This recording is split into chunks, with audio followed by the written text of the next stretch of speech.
Hola a todos, soy Roberto Granda, es época estival, estamos en agosto, pero seguimos manteniendo conversaciones de interés.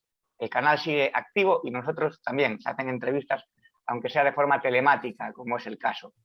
José Rodríguez Cuadrado es economista, autor, docente, es concejal en Majadahonda, ha publicado un libro de nombre curioso y 10 pasos para tener libertad financiera. Así que vamos a charlar de varias cosas, tocaremos diversos asuntos. José, bienvenido y muchas gracias. Muchas gracias a ti, Roberto. José, tu libro, si no llegas a fin de mes, es porque no quieres. El título ya es bastante llamativo, incluso alguno lo podría interpretar como una provocación. De eso se trataba, ¿no? La técnica de marketing tan conocida, pero en el fondo creo que es verdad. Estamos en una sociedad de consumo y nos venden que por comprar más vas a ser más feliz. Creo que eso, en el fondo, todos sabemos que no es verdad, pero en el día a día nos dejamos llevar. Entonces compramos más y eso impide que podamos llegar a final de mes. Lo que pasa es que, claro, ahora mismo con récord de paro juvenil y la luz, ya sabes que es más alta de toda Europa, con un gobierno destructor de la economía, es a lo mejor más complicado tener libertad financiera. Es una decisión vital el tener libertad financiera, porque, por ejemplo, con el tema de la educación, para poder alzar la voz, una persona como este profesor de Madrid, que tuvo una crítica, ¿no?, de la Comunidad de Madrid y luego llegó a perder el empleo y sueldo por una sanción, en teoría luego se lo van a quitar, pero para poder hacer eso, si tienes libertad económica, lo puedes hacer de mayor manera y con más tranquilidad. Por eso es una decisión vital el decir, si tengo libertad económica, tengo libertad en muchos aspectos y puedo hablar sin pensar en lo que va a pasar en mi trabajo. Y esa decisión hay que tomarla desde el principio. ¿Es más difícil? Sí, pero también era más difícil hace 50 años o 60 años. Lo que pasa es que ahora nuestro estándar de vida exigimos que sea demasiado alto. ¿Cómo no voy a tener un móvil? Bueno, es que en una de las clases que daba preguntaba a los alumnos quién tiene un móvil mejor que yo en primero de bachillerato, es decir, 16, 17 años, y más de la mitad de la clase tenía un móvil mejor que yo. Yo tenía un móvil de casi 200 euros y ellos para whatsappearse y hacer fotos, tenían un nivel de vida adquirido o exigido demasiado alto. Creo que ese es el gran problema. Entonces, esa es la sociedad de consumo la que de alguna manera impide que ahorremos realmente porque nos empuja hacia un gasto constante. Sí, y además nuestra falta de voluntad.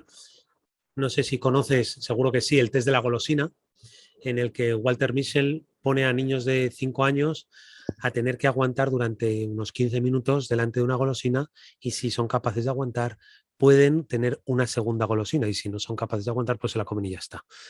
Este Walter Mischel llega a estudiar la vida de estos niños durante 40 años y ve que aquellos que fueron capaces de aguantar tienen una vida mejor, tanto laboral como educativa, como sobre todo afectiva, ¿no? En el matrimonio, en la pareja. ¿Por qué? Porque son capaces de posponer el bienestar del momento para un bienestar futuro. Eso se educa, dice él. Él, de hecho, dice que no tiene ninguna fuerza de voluntad y que la tiene que educar. Pero hay que tener un factor que sea motivante, es lo que él dice, ¿no? Él cuenta que él vio en un hospital a una persona marcada con un círculo en el pecho para que iba a recibir radio, perdón, y fue lo que le dijo, yo voy a acabar así porque fumo muchísimo. Y entonces empezó a tener técnicas. Llegó a llevar una lata con cigarrillos dentro y entonces cada vez que no podía aguantarse el fumar más, cogía la lata y aspiraba. Así se le iban las ganas. Con la compra, pues con las compras compulsivas es lo mismo. Cada uno tiene que tener sus técnicas. Una de las que propongo en el libro es transformar el dinero en horas de trabajo. Si, por ejemplo, uno pues gana eh, 80 euros al día, pues son 10 horas por hora, 10 euros por hora, y cuando va a comprar algo, pues lo que tiene que hacer es, si son 30 euros, mirar si merece la pena trabajar 3 horas al día para tener ese bien. La O sea, mayoría de las veces. que lo calcule en horas laborables, ¿no? ¿Cuántas horas significa este gasto? Exactamente. Esto es una idea va a sonar curioso, ¿no? Pero de José Mújica, el presidente de Uruguay. Y decía, él insistía mucho, el dinero es tiempo de vida. y estoy totalmente de acuerdo. Y también es una cuestión de prioridades. Por ejemplo, hay personas que a lo mejor prefieren gastarse 2 sueldos o el sueldo de 2 años en un coche para hacer ostentación, para fardar, por decirlo de manera llana, o gente que ve bien gastarse 400 euros en una comida y su prioridad es eso por encima a lo mejor de ahorrar para el día de mañana, o que prefiere vivir al día. Exactamente. Luis Pita tiene el libro este también con un título provocador, que es Ten peor coche que tu vecino, y creo que lo dice todo, ¿no? Muchos de los gastos que hacemos es para una situación, para adquirir una situación social. Bueno, esto también en el millonario de la puerta al lado, pues lo cuentan, ¿no? Sin embargo, los millonarios pues tienen coches de segunda mano, la mitad de ellos en Estados Unidos. ¿Por qué? Porque no tienen que alardear de una situación. Te puede gustar los coches y tener un buen coche, pero no te pueden gustar los coches, las casas, el salir a los mejores restaurantes y tener un sueldo medio, porque entonces lo que vas a hacer es endeudarte y nunca pensar en el futuro.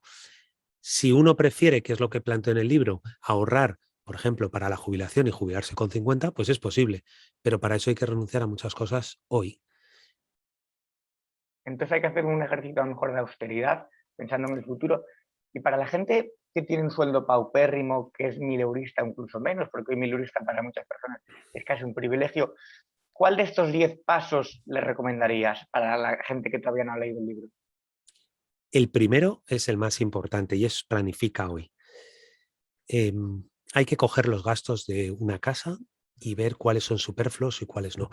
Preparando el libro hablé con muchísima gente y hablaba con familias pues que de 7 miembros con un solo salario, y van al Burger King a comer 2 veces a la semana. No se podían permitir mejores restaurantes, pero iban al Burger King y decía, ya, pero es que 7 personas al Burger King 2 veces a la semana es un dineral. El problema también es empezar a planificar y reducir esos gastos invisibles, porque la gente dice, no, yo no tengo grandes gastos. Ahora está el tema de la luz, ¿no? Es vergonzoso en la cuestión de la luz, cómo está de alto el precio, sobre todo por una falta de planificación desde que Felipe González pues, hizo la moratoria nuclear, y el resto de presidentes lo único que ha hecho ha sido partada para adelante, y llegamos a esta situación en la que pues, dependemos de energías muy caras y con alta contaminación que nos obliga a pagar, ¿no? Los derechos de contaminación. Eh, pero si uno planifica, pero la luz no es un gasto tan caro dentro de una familia, pero aún así lo puedes ahorrar. Y si puedes ahorrar 10 euros, pues 10 euros que al año suponen 120 euros. Si vas sumando de todo, como las salidas a los restaurantes, como el coche es un despilfarro para la mayoría de las familias. Y, pero da igual los gastos, la ropa. Familias que estas que he ayudado durante el proceso de escribir el libro para ver si realmente estos 10 pasos funcionaban, pues tenían unos endeudamientos por la tarjeta de crédito porque consumían ropa todos los meses. Y dudo realmente que en España haya que consumir ropa, los españoles tengamos que consumir ropa todos los meses. Creo que tenemos un fondo de armario bastante importante. Y son Sí, pequeños ejemplos de que planificar funciona. ves algunos roperos, ¿no? Por así decirlo, de hombre o de mujer, da igual, aquí no quiero hacer distinciones, pero es imposible que utilices toda esta ropa. Pero bueno, yo sé que has venido aquí para hablar de tu libro, pero también me interesa, estuviste estudiando en Inglaterra, también estuviste en ICADE en España, entonces, ¿cómo valorarías la educación en España, pública o privada, comparada con otros países de nuestro entorno? A ver, es diferente la educación universitaria a la educación obligatoria. El problema ahora mismo pues son múltiples, ¿no? Pero sobre todo, por ejemplo, en la educación preuniversitaria, es decir, hasta bachillerato, el problema es que la mayoría de las familias eligen por cercanía el centro, entonces no exigen mucho al centro. Y luego son quejas que si mi hijo tiene muchos deberes, pero no estoy dispuesto a cambiarlo porque está lejos, ¿no? Que era, a mí me parecía, al menos aquí en Majadahonda se veía esas discusiones. La discusión de fondo es que las familias tienen que elegir y planificar qué centro van a querer para sus hijos. Y para ello la única solución es el cheque escolar, que defendemos desde Vox y defiendo a ultranza desde que lo conocí, ¿no? Hazte Oír fue la primera que aquí en España hizo una gran campaña a favor del cheque escolar, que no consiste en otra cosa que en darme a mí el dinero en forma de tarjeta de crédito que solamente pueda gastar en el centro educativo al que voy a llevar mis hijos. Entonces el Vamos a centro hablar de, perdona, podré José, elegir. es que vamos a hablar del cheque escolar, pero vamos a poner en contexto a los espectadores porque eres concejal en Majadahonda de Infancia y Familia por Vox. Entonces, de eso es lo que quería tocar. Se está debatiendo mucho últimamente sobre el adoctrinamiento en las aulas y la forma de proteger a los hijos. También estuvo en la actualidad el conocido como PIN parental, ahora es ya cheque escolar. Quiero ahora profundizar en tu postura o punto de vista sobre exactamente eso, la ideología de género, el marxismo cultural que va avanzando cada vez más en las aulas. El cheque escolar lo que permitiría es que si unos padres quieren educar a sus hijos con la pedagogía de Makarenko, lo pudieran hacer. Si son suficientes como para juntarse y mantener el colegio, no habría problema, porque lo que defendemos es que sean los padres los que eduquen. No tiene que venir el Estado hiperprotector que sabe más que los padres a educar a los niños. Bueno, lo decía la ministra, ¿no? Los padres no son, los hijos no son de los padres, y eso es aberrante. Estamos llegando a una situación en la que aceptamos frases como esa de una ministra y que no sea o que no dimita al momento, que no sea cesada. El PIN parental lo que propone es que cualquier tema moral que se trate en el aula, fuera de los contenidos obligatorios, sea informado a los padres y que los padres tengan que dar el visto bueno. El problema ahora es mayor porque esos contenidos morales con esa ideología de género que niega la realidad de que en los seres humanos somos XY y XX, entonces la niega y impone otra realidad paralela, lo que hace es negar a los padres este derecho a través de meterlo en todos los contenidos, hasta en matemáticas. Estamos esta semana en esta polémica, pero ya lo sabemos, en septiembre del 2022 las familias van a alucinar con los contenidos que van a ver en los libros de sus hijos, porque este gobierno lo tiene claro. Quiere ir adoctrinando, quiere ir destruyendo la familia para hacer personas más vulnerables y más maleables. Hemos estado charlando nosotros también antes de la entrevista sobre cómo es muy difícil oponerse a eso porque cualquier profesor o artista, vemos el caso de Serpa Alex de Barón Rojo, que han conseguido cancelarle conciertos, que alce la voz va a ser purgado, lo van a censar, va a haber una persecución, un linchamiento en redes. Entonces, eso también sirve como escarmiento de advertencia a los demás. Es decir, fijaos lo que os va a pasar si habláis, si protestáis, si os salís de este consenso progre, ¿no?, de la ingeniería social. Y eso es peligrosísimo porque se crea una ley del silencio donde la gente está acongojada y realmente no es porque acepten esa dictadura progre, sino porque no os queda otro remedio.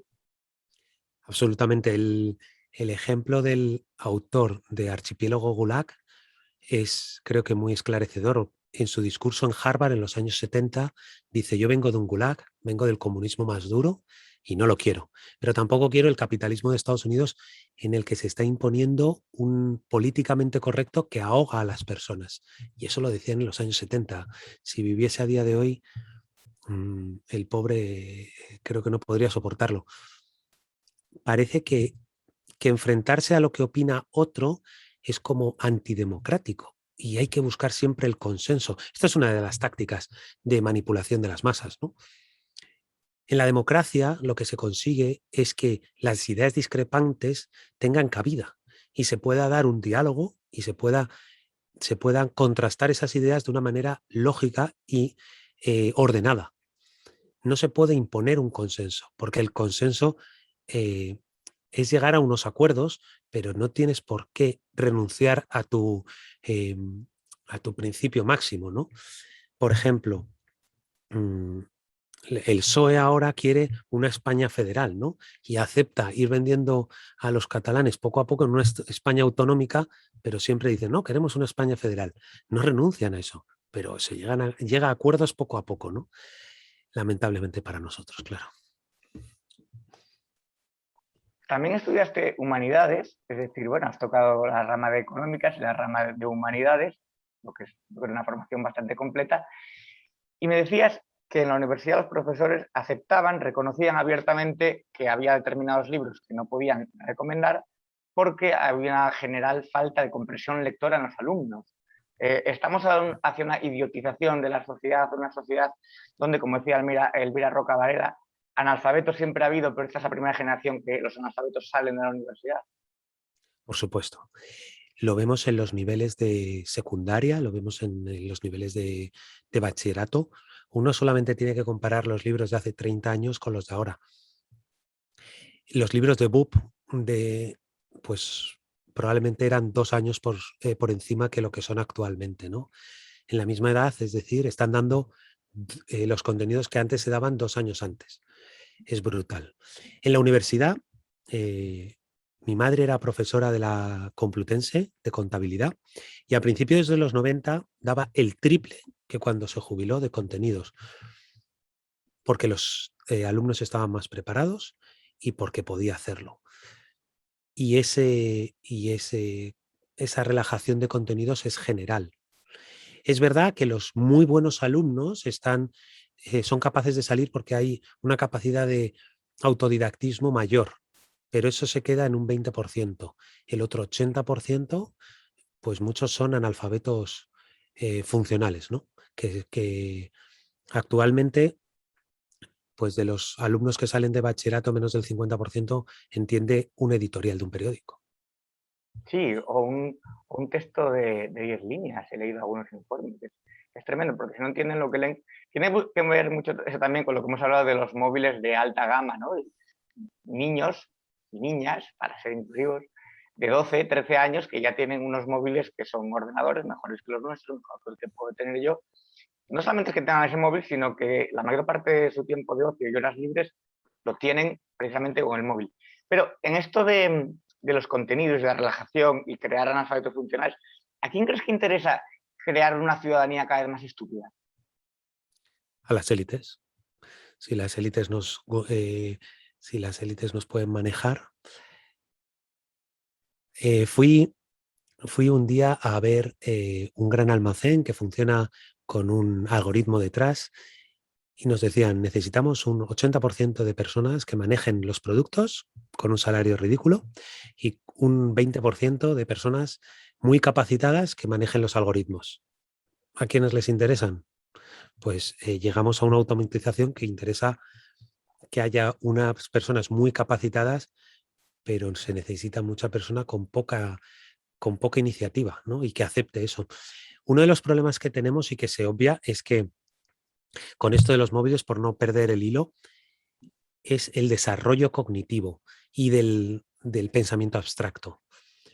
El grado de imágenes al que está expuesto pues nuestros niños es tal que está retrasando el desarrollo del nivel abstracto de la lógica, hasta tal punto que llegan hasta 2 años después al mismo nivel. Sí leen, pero si no leen, son incapaces de llegar a entender ciertos argumentos o ciertas ideas lógicas porque necesitas más de 2 frases, ¿no? Entonces, se quedan simplemente en los titulares. Actualmente el Twitter es el mayor ejemplo, ¿no? Pero desarrollar una idea compleja en Twitter, pues es complicado. De la misma manera, para los niños se han hecho los libros con muchos bullet points, ¿no? De ideas sueltas y aprender de memoria. Eso lo único que hace es que aprendan de memoria, pero no lleguen em, a utilizar su razonamiento lógico.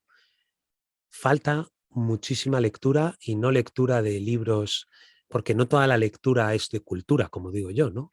Hay lectura que es de entretenimiento y lo puedes ver como entretenimiento, no es nada malo, pero de ahí no vas a sacar nada en positivo más allá de un entretenimiento. Y los libros que, por ejemplo, se están mandando en los colegios son muchos de entretenimiento, no de lectura. ¿A quién interesa? Pues me reitero, hace falta las personas manipulables con poca lógica que no piensan, pues interesan a unas élites que las quieran gobernar. Para volver sobre el inicio, dinos dónde podemos encontrar tu libro, en qué formato y cuál es la forma más fácil de acceder a él. Gracias, parece que soy umbral, ¿no? Pues el libro está en muchas librerías, lo ha publicado Unión Editorial, así que tiene una amplia difusión y también está en internet, en las librerías online y también está en ebook. Bien, perfecto. Oye, cuéntame un poco sobre la editorial de juegos de mesa. Ese es mi secreto no tan bien guardado, pero sí, monté una editorial de juegos de mesa cuando era consultor por hacer algo en lo que creía firmemente. Ya venía jugando desde hacía mucho y los juegos de mesa en familia, por ejemplo, pues hacen pasar un rato divertido sin pantallas, pero además ayudan a fomentar un montón de virtudes de saber perder, de tener estrategia, de negociar. Y entonces traía juegos de mesa extranjeros que, que estaban con unos gráficos un poco peores para poner gráficos para adultos, porque lo que quería era que los propios adultos quisiesen jugar a esos juegos de mesa que son realmente para ellos, porque tienen un nivel de complejidad grande.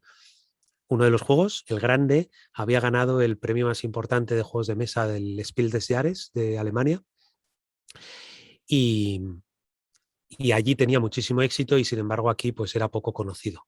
Después la empresa pues vendí todas las existencias y el juego se ha vuelto a imprimir y sigue con éxito. Otro de los juegos pues eh, ha vendido más de 100.000 copias en todo el mundo. Estamos hablando de juegos de mesa que venden muchísimo y la gente piensa que aquí en España es solamente para frikis, ¿no? Un mundo de frikis, pero realmente es un mundo muy generalista, ¿no? Que cualquiera en la familia pues puede acceder a ello y puede jugar con sus hijos. Hay juegos para jugar con tus hijos de 6 años y con los hijos de 16 y con adultos. Pues José Rodríguez Cuadrado, muchas gracias, autor del libro Si no llegas a fin de mes es porque no quieres, que te deseo que sigas haciendo política útil en Majadahonda, que seguramente la gente de allí lo agradecerá, sobre todo los votantes, incluso los no votantes que en el fondo reconocen la labor útil. Y bueno, que disfrutes lo que queda de agosto, aunque sea trabajando. Muchas gracias. Todavía me quedan un par de días, pero sí, hoy estaba trabajando de nuevo en bajar los impuestos, que yo creo que eso favorece a todos, hasta a los que no nos votan. Pues muchas gracias por estar aquí en el Club de los Viernes y un abrazo. Gracias a ti, Roberto. Un abrazo.